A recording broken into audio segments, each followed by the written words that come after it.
Buenas tardes, bienvenidos todos. Estamos en una actividad que llamamos la Escuela de la Espalda. Es una actividad que llevamos adelante desde la Central de Servicios Médicos del Banco de Seguros, desde el Departamento de Rehabilitación y el primer nivel de atención, y como ven ahí del Departamento de Administración de Riesgos Laborales y otros. ¿En qué consiste esta actividad? Primero y antes que nada, plantearles que es una actividad de educación para la salud y que está dirigido para personas que, como ustedes, son pacientes que en este momento están siendo atendidos en su gran mayoría en el primer nivel de atención de la CCM y que están en este momento con alguna dolencia en la espalda baja. ¿Qué es lo que hacemos? Transmitir normas en lo que tiene que ver con la higiene postural, con lo que tiene que ver con los estiramientos y conocimientos básicos de qué es lo que les está sucediendo en este momento para que de alguna manera ustedes formen parte activa del proceso de curación. ¿Qué es lo que vamos a ver? Un esquema anatómico y funcional de la espalda que va a estar a cargo de la doctora Triana García. Después voy a seguir yo con la lumbalgia y cómo se trata. La doctora Stadler va a hablar sobre los ejercicios para el cuidado de la espalda en un episodio doloroso y en la vida cotidiana. Y finalmente, Andrés Moreno, técnico prevencionista del Departamento de Administración de Riesgos, va a hablar sobre lo que tiene que ver con las normas y el manejo manual de cargas, y con esto, una vez que ustedes se reintegren a su vida cotidiana, tratar de evitar un nuevo episodio similar al que tenemos ahora.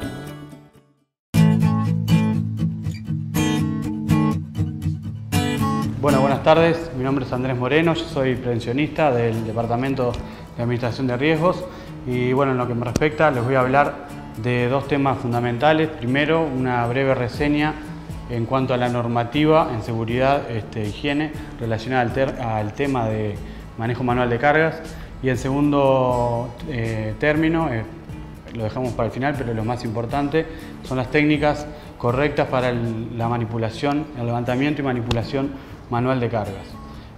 Aprovecho para decirles que se les va a entregar un folleto con las técnicas de levantamiento manual de carga y toda la información que ya hemos compartido con las doctoras.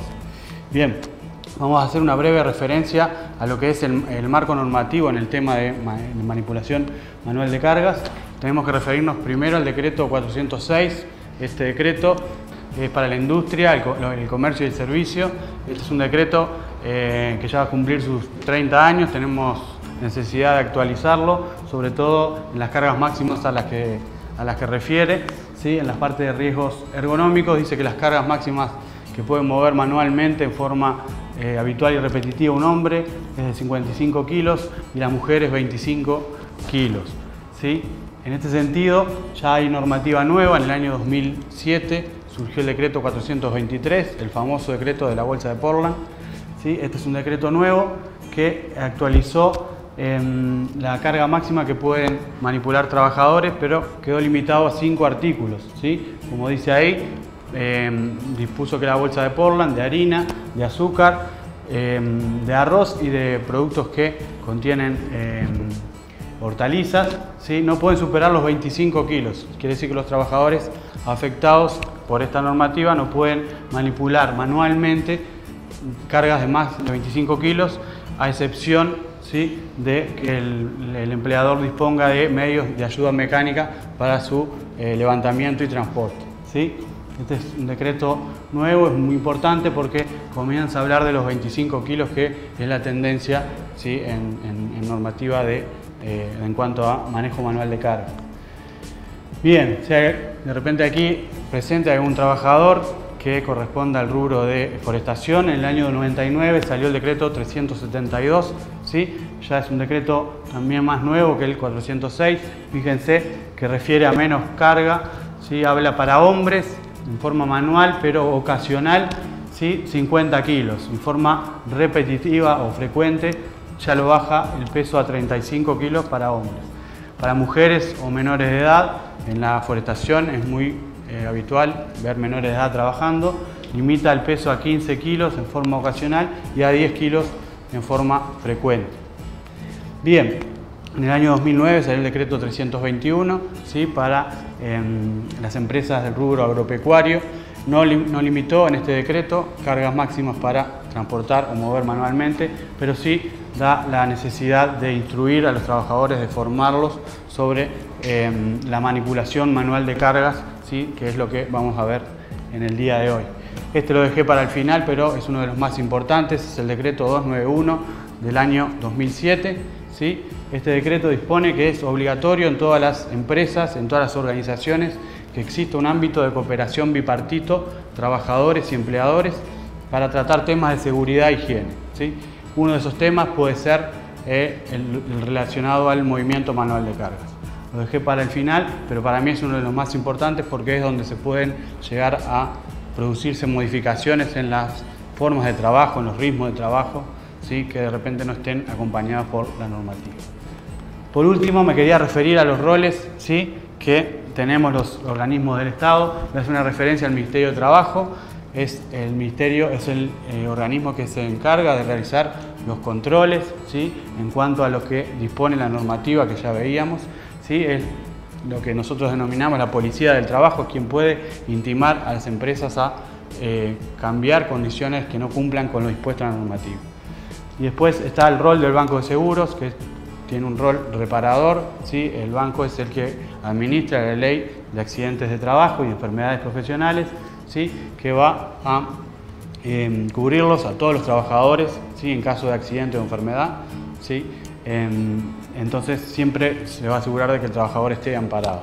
Bien, esto era un poco lo que queríamos hablar sobre normativa y sobre los roles de los organismos, ¿sí? Y ahora, bueno, le doy paso a la doctora Elena García, que va a hablar sobre la columna vertebral, la anatomía, y después al final vuelvo para hablarles sobre las técnicas de manipulación manual de cargas.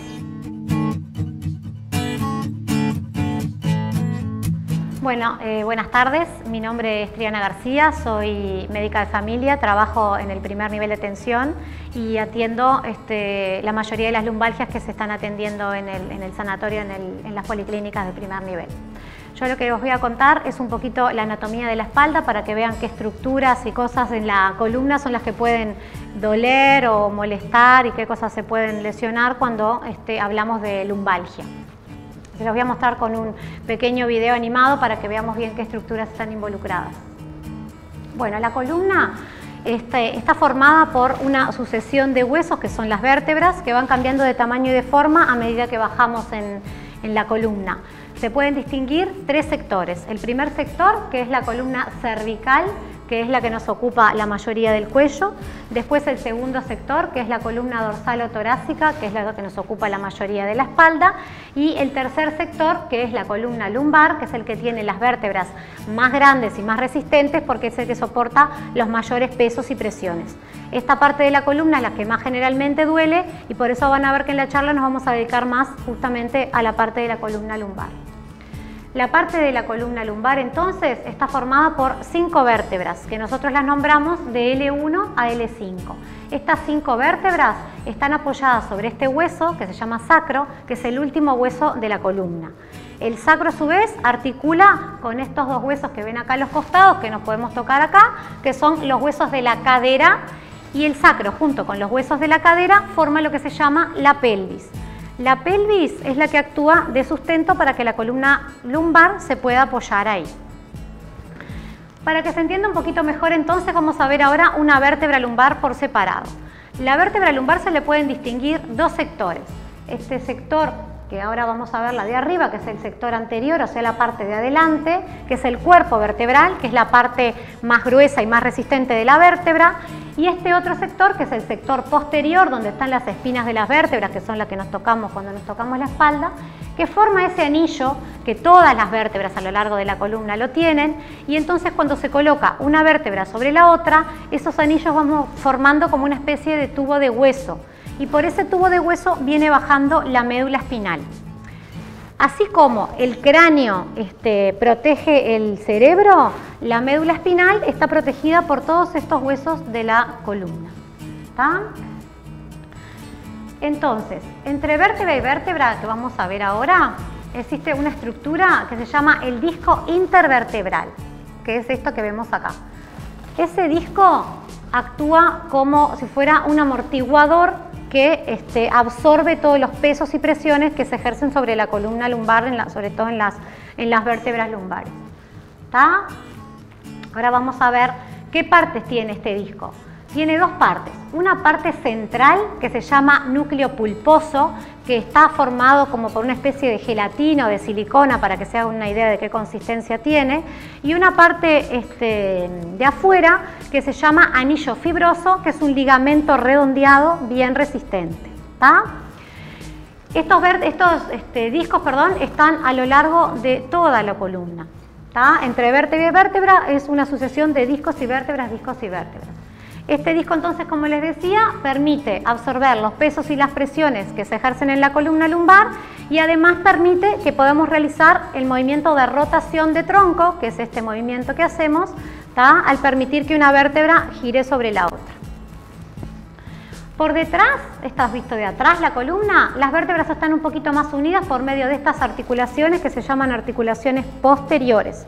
Estas articulaciones posteriores permiten, como ven acá, que la columna pueda flexionarse, nos permiten hacer el movimiento de flexo-extensión del tronco. ¿Tá? Tanto el disco como estas articulaciones sufren lo que se llama procesos de envejecimiento o procesos degenerativos, que quiere decir lo mismo. ¿A qué nos estamos refiriendo con esto? A que con los años, con el pasaje de los años, así como nos salen canas y nos salen arrugas, eso es lo que podemos ver por fuera, por dentro también hay un proceso de envejecimiento. Y a nivel de la columna, ¿cómo se refleja? En los discos que van cambiando su tamaño, se van haciendo más finos, y en las articulaciones también esas posteriores que mostrábamos ahí que van sufriendo un desgaste. Esto determina que con el correr de los años, de repente algunos movimientos o pesos que levantábamos que antes no los sentíamos, en determinado momento los empezamos a sentir. Esto nos ocurre a todos por el proceso de envejecimiento del organismo y no es de causa laboral, ¿tá? Y en mayor o menor medida todos lo vamos a sufrir. ¿Se acuerdan que yo hoy les conté que venía bajando por este tubo de hueso la médula espinal desde el cerebro? La médula espinal va desprendiendo ramitas que también pasan entre las vértebras, que son nervios, ¿tá?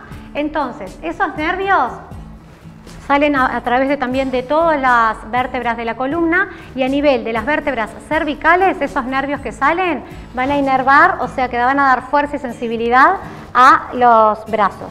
Los nervios que salen entre las vértebras dorsales van a dar fuerza y sensibilidad al tronco. Y los que salen entre las vértebras lumbares van a dar fuerza y sensibilidad a las piernas. ¿Tá? Entonces, ven que salen las ramitas que les decía por acá, por este orificio que se forma entre las vértebras.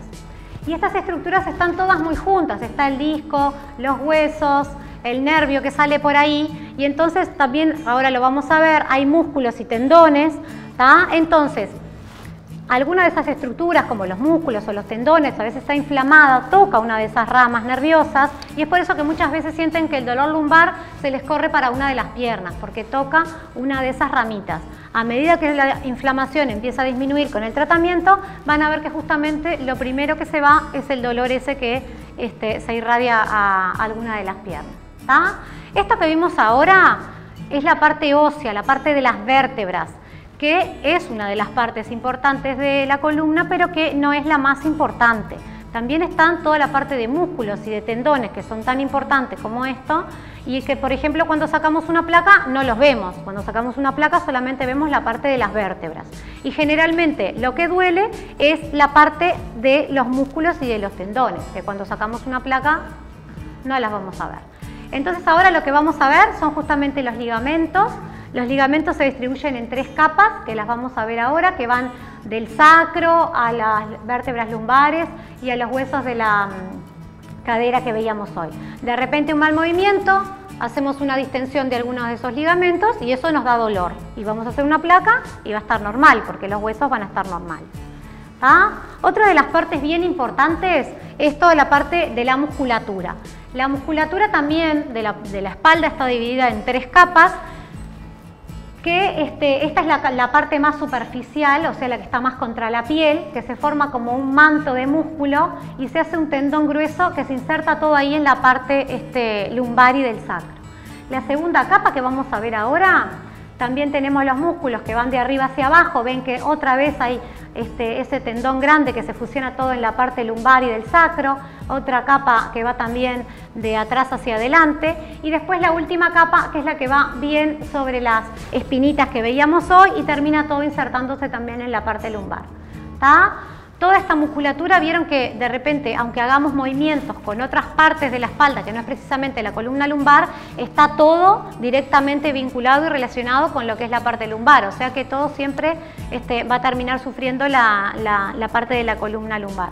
Y aparte toda esa musculatura que veíamos ahí está en relación con todo lo que es la musculatura de la pared abdominal, y por eso nosotros van a ver que vamos a insistir a lo largo de la charla que es muy importante mantenerla fortalecida y que no estén los músculos infiltrados en grasa, porque justamente toda esa musculatura es lo que actúa como faja natural y nos da la protección natural para la columna lumbar. Bueno, sigue ahora mi compañera. Gracias.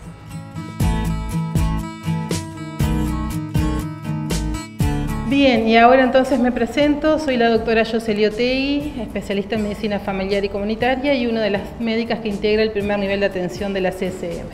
Y bueno, ahora que ya tenemos una idea anatómica más o menos de cómo funciona también la espalda, vamos a intentar entender qué es lo que nos está pasando. ¿Qué es la lumbalgia? La lumbalgia es un término que define un dolor y lo ubica. Significa que hay un dolor que está en la espalda y que se ubica entre las últimas costillas y el pliegue de los glúteos. Eso es una lumbalgia, no estamos hablando ni de intensidad ni de gravedad, simplemente lo ubicamos. ¿Por qué es importante? Porque es frecuente, porque le pasa a casi toda la gente en su vida laboral activa, porque provoca limitaciones tanto en la vida cotidiana y, por ejemplo, ya que el trabajo forma parte de la vida de actividad cotidiana, también ausentismo laboral. La gran mayoría de los casos son lumbalgias comunes. ¿Qué quiere decir esto? Que el dolor no se debe a una patología médica grave, no tiene por qué estar asociado a una caída, a un golpe, sino que se provoca por los mecanismos que anteriormente ya la doctora García les había explicado, o sea, está relacionado con la inflamación, con la contractura muscular, con la distensión. ¿Eso qué nos lleva? A que la evaluación inicial de los pacientes se hace básicamente basado en dos pilares. Hacer un interrogatorio, una anamnesis, que es preguntarle, seguramente el médico que ya los evaluó les preguntó qué es lo que hacían, cuál es su trabajo habitualmente, qué es lo que les pasó en el momento que apareció el dolor, y se hace un examen físico con algunas maniobras que con eso nos permite descartar signos de alarma. Si ustedes están hoy acá es porque todos comparten la característica de tener una lumbalgia común, sin elementos de alarma.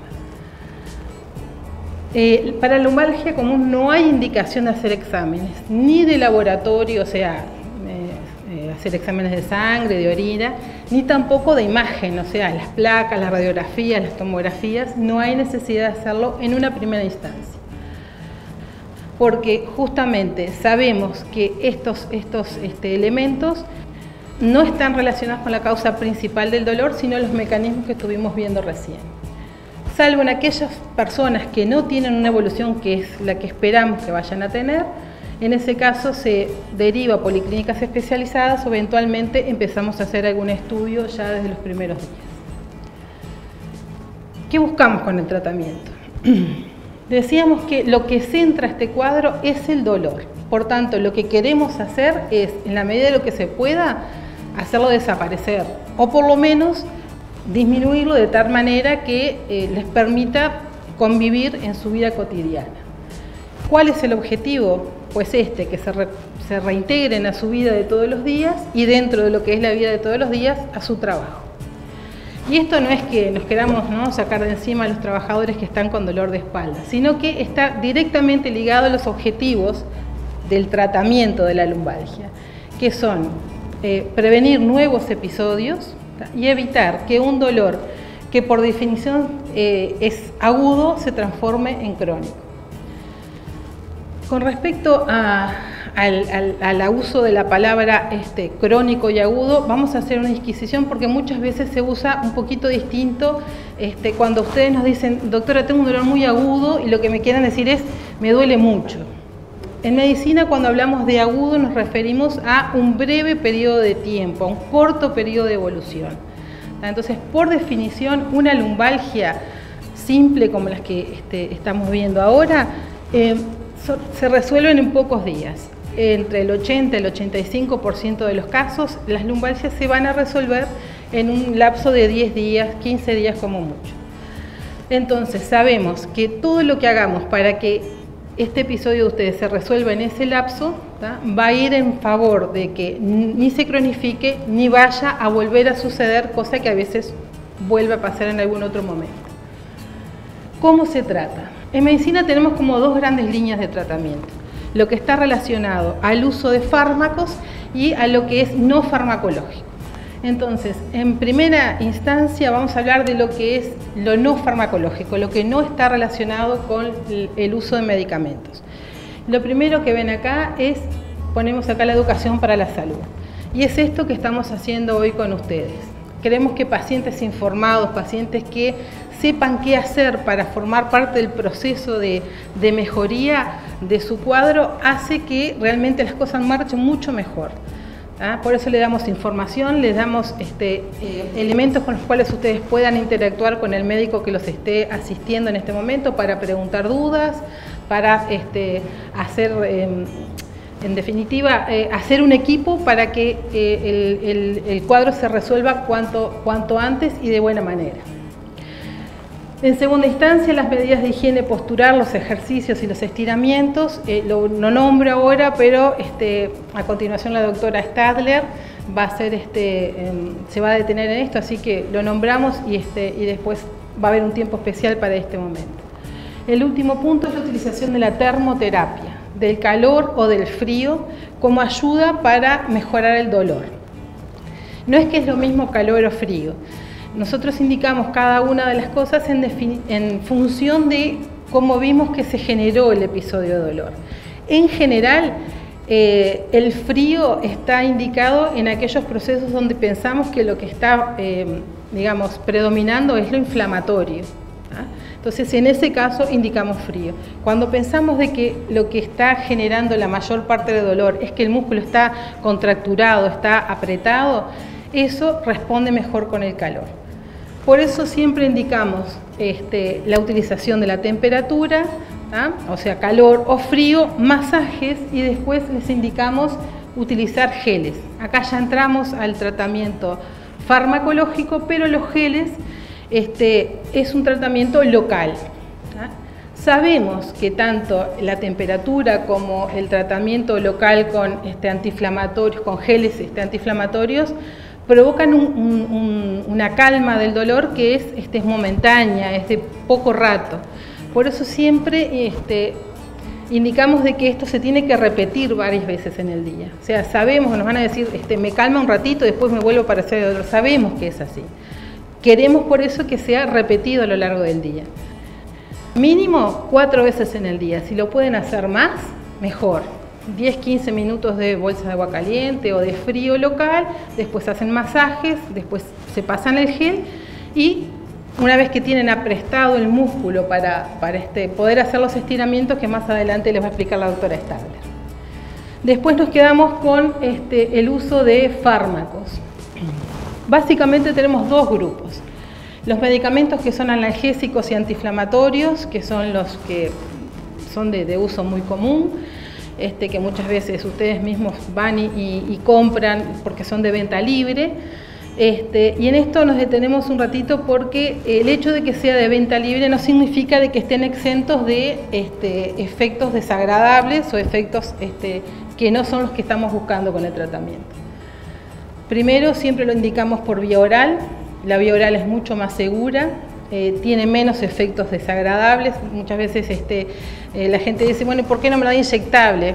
Bueno, no están indicados a hacerlos inyectables, tienen efectos adversos los inyectables. A veces dicen el machucón que me quedó porque un inyectable mal dado. No tiene ninguna ventaja. No es cierto aquello de que todo lo que duele cura en este caso. Entonces lo indicamos por vía oral.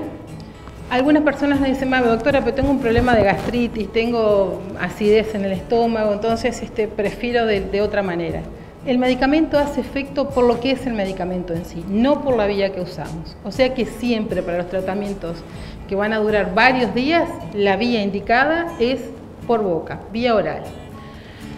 Si la persona tiene algún problema de este tipo, como estábamos hablando recién, bueno, obviamente que se lo tiene que transmitir a su médico.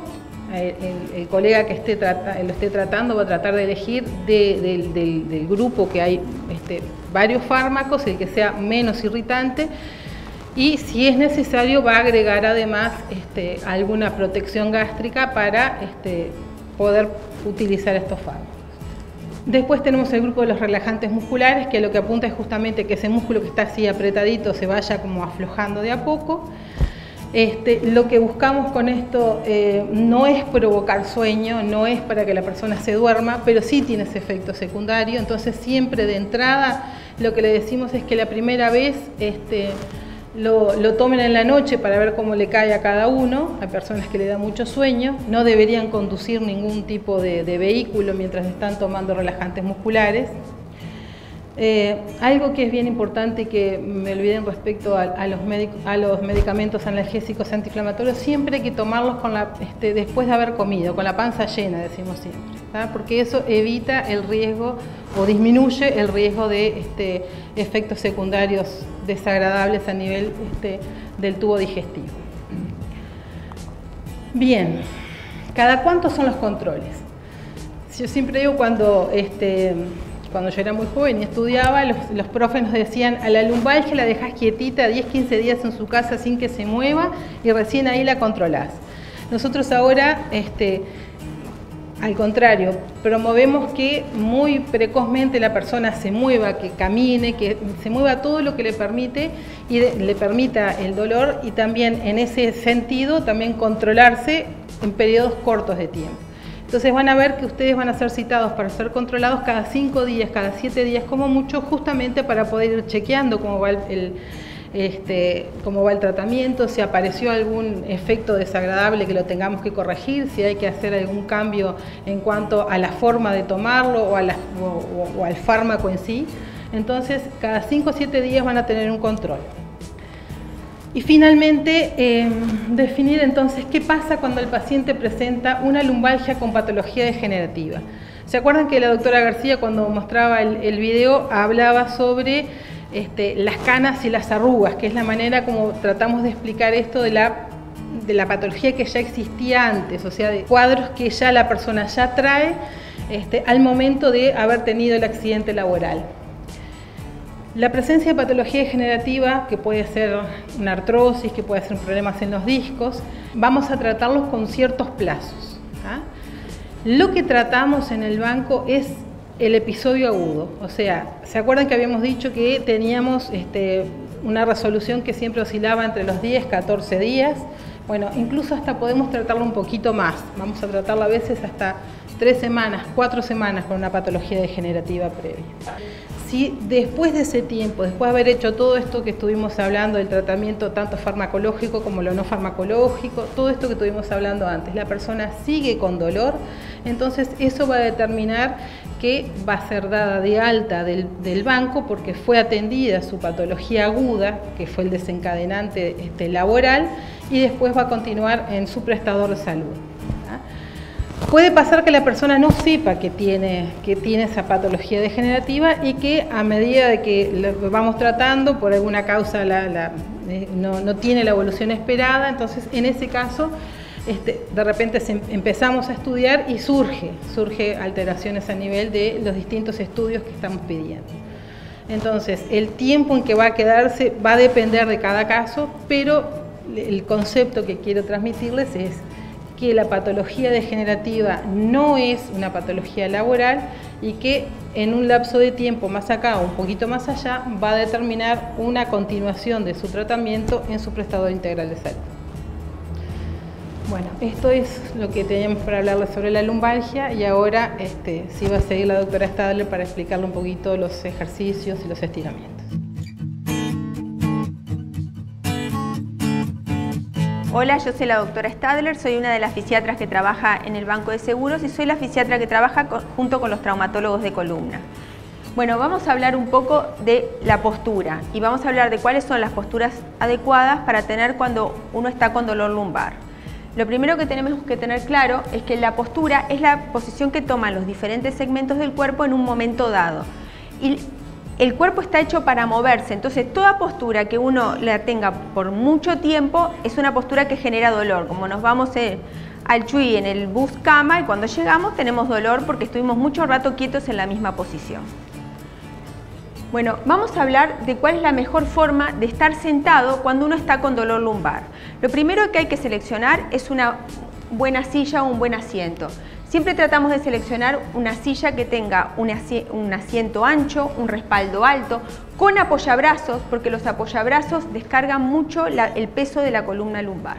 Después, otra cosa importante es que los pies estén apoyados en el piso o sobre un realce. Lo importante es que la cadera esté flexionada un poquito más de 90 grados. ¿Eso qué quiere decir? Que las rodillas tienen que estar un poquito por arriba del nivel de la cadera. De esa manera la columna lumbar está totalmente apoyada en el asiento. Yo elegí acá una silla que gira, sobre todo para hablar un poco de lo que genera tensión en la columna. La columna normal puede girar y puede flexionarse. La columna, cuando uno está con dolor de espalda, no conviene que uno haga ejercicios de rotación, ni de flexión ni de rotación, porque eso es la forma más sencilla de lastimar el disco. El disco intervertebral es un amortiguador hidráulico que es similar, siempre les digo que es similar a una botella de refresco. Y si uno la quiere romper, lo que hace es girarla y doblarla. Entonces esas son las cosas que no hay que hacer cuando uno está con dolor de espalda. Bueno, después la otra cosa importante es que la altura sea regulable a la mesa de trabajo, de manera que la mesa de trabajo quede a la altura del antebrazo y uno no se tenga que tirar ni para adelante ni para atrás.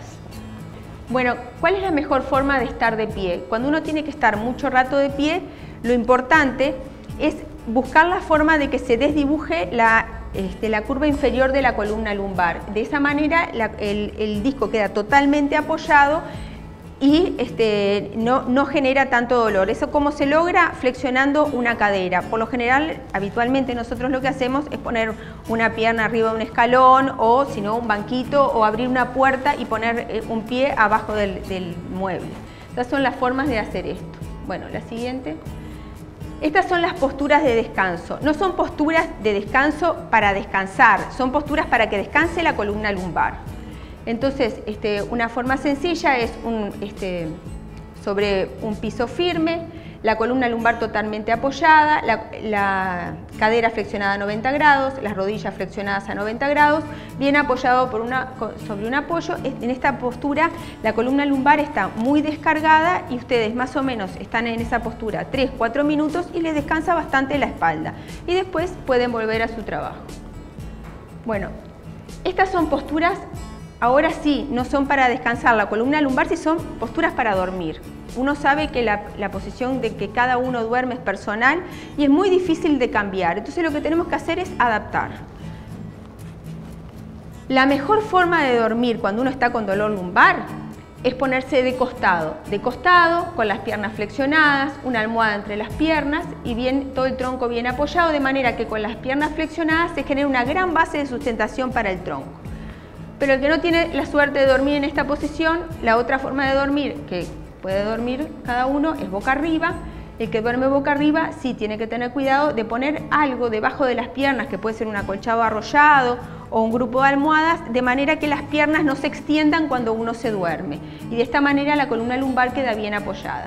Y para el que duerme boca abajo, que es la peor forma de dormir cuando uno está con dolor lumbar, entonces lo que tiene que hacer es ponerse un poco de almohadas o un acolchado doblado, de manera que tiene que desdibujar la columna, la curva fisiológica de la columna, que es para abajo, hacerla un poquito para arriba.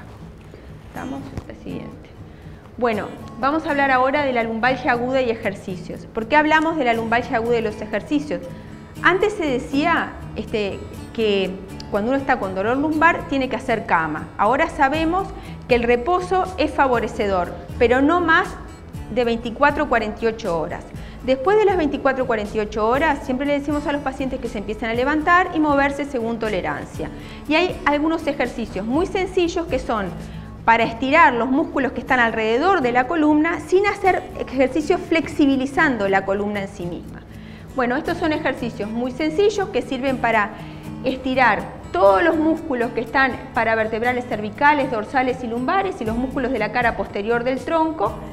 Digo, estas posturas se mantienen más o menos 30 segundos y después se hacen 2 o 3 veces, se pueden hacer 2 o 3 veces en el día y de esa manera se estiran los músculos sin doblar demasiado la espalda. Este es otro ejercicio muy sencillo que es como si trataran de arrollarse todos en el piso.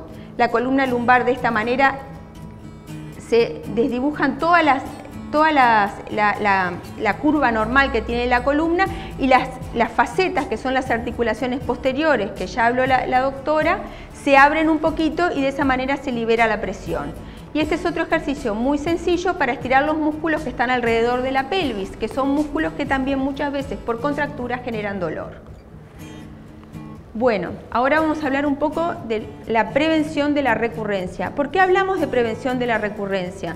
Porque sabemos que la lumbalgia es una enfermedad de la postura bípeda, de los que caminamos en 2 pies, y es muy probable que tengamos más de un episodio en la vida. Se dice que el 80% de la población adulta va a tener un episodio de dolor lumbar en algún momento de la vida, y sabemos que los que ya tuvieron un primer episodio, el 80% seguramente de ustedes va a haber un segundo episodio. Entonces lo que tenemos que hacer es tratar de enseñarles cómo salir de este episodio de la mejor manera posible y lo más rápido posible, porque sabemos que cuando más rápido salen, menos posibilidad tienen de recaer.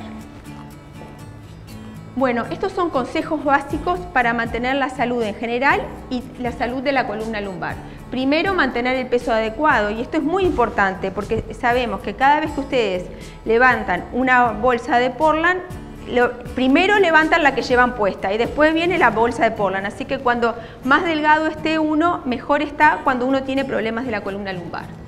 Primero, después mantenerse activo y hacer ejercicios. Esto es muy importante y por eso vamos a agregar en esta presentación 2 apartados que los va a hacer la licenciada Susan Caballero, que nos va a hablar un poco de ejercicios para hacer antes del trabajo, ejercicios calisténicos y ejercicios muy sencillos para hacer después del trabajo, que los hacen entre 5 y 6 minutos antes y 5 y 6 minutos después, y eso les va a permitir mantenerse activos y tener todas las articulaciones en movimiento y preparadas. Dejar de fumar, eso es muy importante, porque el tabaco tapa la microcirculación y la microcirculación irriga a todo el cuerpo, entonces todas las estructuras del cuerpo están involucradas. Muy importante no fumar en los pacientes que trabajan con el cuerpo. ¿tá? Realizar ejercicios de estiramiento, que ya los hablamos, de focalizar el dolor y distraerse, esto es muy importante porque si uno se pasa hablando todo el día del dolor, tiene más dolor. Y yo siempre pongo el ejemplo de los helados, que si nos ponemos a hablar de qué gusto de helado nos gusta cada uno, todos salimos con ganas de comer helado y nadie pensó en comer helado antes de entrar. Así que no tienen que estar todo el día hablando del dolor. Evitar pensamientos negativos, esto es también importante y por eso les damos toda esta charla, les explicamos un poco cómo es la columna, cómo funciona, para que ustedes cuando concurran a su médico le puedan hacer las preguntas que le quedan dudas más específicamente. La integración social y distraerse, hagan cosas que no pueden hacer cuando están trabajando, pueden salir a pasear, llevar los chiquilines a la escuela. Y después, muchos de nosotros tenemos patología degenerativa porque ya nos pasaron los años. Entonces es muy importante conocer el cuadro y plantearse metas realistas. La columna con que cada uno nació no se puede cambiar, lo que tenemos que cambiar son algunas conductas y algunas cosas que vamos a poder modificar para estar mejor. Y el dolor no es igual a daño, y esto también es una cosa que siempre digo y que es muy importante. Porque muchas veces ustedes van a hacer ejercicios, van a hacer estiramiento y van a decir, bueno, pero esto me provoca dolor, pero ustedes van a ver que después que hacen ese ejercicio pueden hacer muchas más cosas y se sienten mejor. Bueno, y ahora les agradezco a todos y va a pasar mi compañero. Muchas gracias.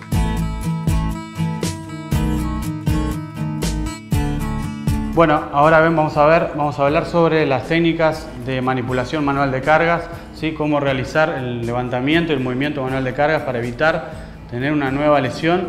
Hoy hablábamos del 80% de los trabajadores que se iban a volver a lesionar, ¿sí? Entonces es importante luego de conocer la estructura de la columna vertebral, bueno, ver cómo tenemos que hacer el levantamiento correcto manual de cargas. ¿En qué se basa esta técnica? Primero, en lo que vimos ya por parte de las doctoras de la anatomía de la columna vertebral, cómo está constituida la columna y cómo trabaja, ¿sí? Y después, básicamente, en la utilización de los músculos de las piernas, ¿sí? Que son los músculos más preparados que tenemos para hacer fuerza, más que los músculos dorsales. Bien. Primero tenemos que mantener la espalda recta en todo el movimiento cuando levantamos peso y cuando lo trasladamos, ¿sí? Y para ello nos podemos ayudar manteniendo el mentón erguido, ¿sí? Eso nos va a ayudar a mantener una buena postura, ¿sí? Va a enderezar toda la espina dorsal cuando vamos a levantar y mover peso. La espalda recta, esto es fundamental, ¿sí? Hoy veíamos la estructura de la columna vertebral, veíamos la estructura de un módulo, ¿sí? De 2 vértebras con un disco intervertebral trabajando, ¿sí? Como amortiguador. En este caso de acá tenemos un ejemplo, ¿sí? Un trabajador levantando los 25 kilos de los que hoy estuvimos hablando. El trabajador de la izquierda en el dibujo lo está haciendo de la manera correcta, va a mantener la espalda recta, ¿sí? El mentón erguido, los brazos pegados al cuerpo, ¿sí? Y va a hacer la fuerza con las piernas, como decíamos anteriormente, con los músculos mejor preparados para hacer fuerza, ¿sí? Con una buena separación de los pies. Bueno, ese trabajador, haciéndolo de la manera correcta, ya le está pasando 75 kilos a la zona lumbar, ¿sí? A la zona que va a trabajar más, que va a sufrir toda la carga y toda la presión en ese movimiento. El trabajador de la derecha lo va a hacer de la manera incorrecta, que a veces lo hacemos, ¿sí? Va a estar con una separación inadecuada de los pies, la carga lejos de su centro de gravedad, ¿sí? Va a flexionar la columna, ¿sí? No van a estar los discos alineados, ¿sí? Y va a hacer la fuerza con los músculos dorsales y no con lo de las piernas. Bueno, ese trabajador levantando el mismo peso le va a trasladar 5 veces más de peso a la zona lumbar. En ese ejemplo significaría 375 kilos, ¿sí? En la zona lumbar.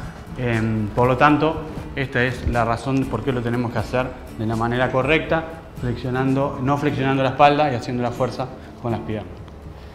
Bien, los brazos pegados al cuerpo, yo les decía, nos va a ayudar a mantener la carga cerca de nuestro centro de gravedad, cerca de nuestro cuerpo, ¿sí? Y además nos puede ayudar para descansar la carga si tenemos que acomodarla, ¿sí?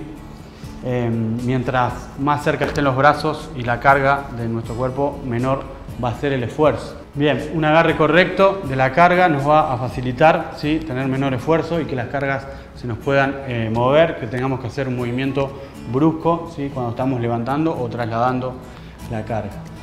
Fundamental que tengamos una buena base de sustentación para cuando vamos a levantar el peso, ¿sí? Tener una posición correcta de los pies, como dice en la diapositiva, una separación de 30 a 40 centímetros, ¿sí? A los lados de la carga, de lo que vamos a levantar, en esta posición o en posición diagonal, ¿sí? Bueno, y nunca mantener los pies juntos cuando vamos a levantar peso. Bien. Finalizando, 12 buenas prácticas que queremos recordarles para cuando tenemos que levantar manualmente cargas, ¿sí? Primero, separar los pies para proporcionar una buena base de sustentación. Doblar las piernas, mantener la espalda recta, ¿sí? en todo el movimiento, no flexionando demasiado las rodillas. No girar el tronco, hoy la doctora Stadler hablaba, ¿sí? De los movimientos de rotación. No es importante no girar el tronco cuando levantamos y trasladamos peso. No adoptar posturas forzadas, ¿sí? Sujetar firmemente la carga teniendo un buen agarre y mantenerla lo más cerca posible de nuestro cuerpo, ¿sí? El mejor tipo de agarre es el agarre de gancho, como veíamos en la diapositiva anterior. Siempre que sea posible, ese será el agarre que vamos a preferir. Cuando es necesario cambiar de agarre, bueno, hacerlo suavemente y si podemos apoyar la carga, ¿sí? En los muslos o en algún lugar para evitar movimientos en falso. La columna recta, como ya habíamos dicho, ¿sí? Levantarse suavemente en uno o en 2 movimientos, ¿sí? Siempre manteniendo la espalda recta y con una fuerza utilizando la fuerza de las piernas, ¿sí?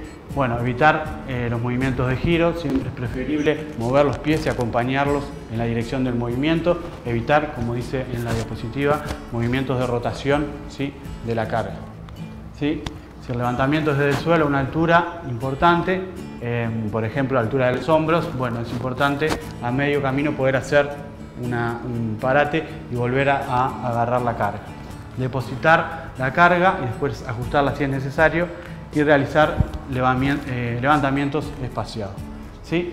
A modo de resumen, para graficar cómo tenemos que hacer el movimiento, es pararnos frente a la carga, una buena separación de los pies, puede ser a los lados, ¿sí? O en forma diagonal, bajar con la espalda recta, utilizar la fuerza de las piernas, hacer el movimiento en una o en dos veces, pero siempre manteniendo la espalda recta y utilizando la fuerza de las piernas, ¿sí? Bien, bueno, esos serían los 12 pasos a recordar, ¿sí? Fundamental también equilibrar la carga para evitar movimientos también de flexión hacia los costados. Y bueno, eso sería básicamente, en forma resumida, las técnicas adecuadas para movilizar y levantar carga. A modo de resumen, ¿sí? Bueno, lo que estuvimos viendo en todos los módulos del curso, bueno, siempre que podamos hacer pausas para recuperar, ¿sí? Los músculos, calentar, ¿sí? Y estirar antes de hacer y después de hacer el esfuerzo físico, ¿sí? Bueno, estuvimos hablando de evitar el sobrepeso, de una alimentación adecuada, mantenerse erguido, mantener la espalda recta, el mentón erguido, ¿sí? A lo largo de todo el movimiento, cuando levantamos la carga, cuando la trasladamos y cuando la depositamos en el piso. Y bueno, siempre es mejor empujar que tirar de la carga. Bueno, esto es todo, espero que les haya servido, que les sea de utilidad y ahora tenemos un espacio de preguntas o consultas que vamos a intentar contestarle con todo el equipo y le agradecemos su atención. Bueno, si tienen alguna duda con respecto a la exposición, los escuchamos, este es el momento de las preguntas. Sí. ¿La faja es recomendable?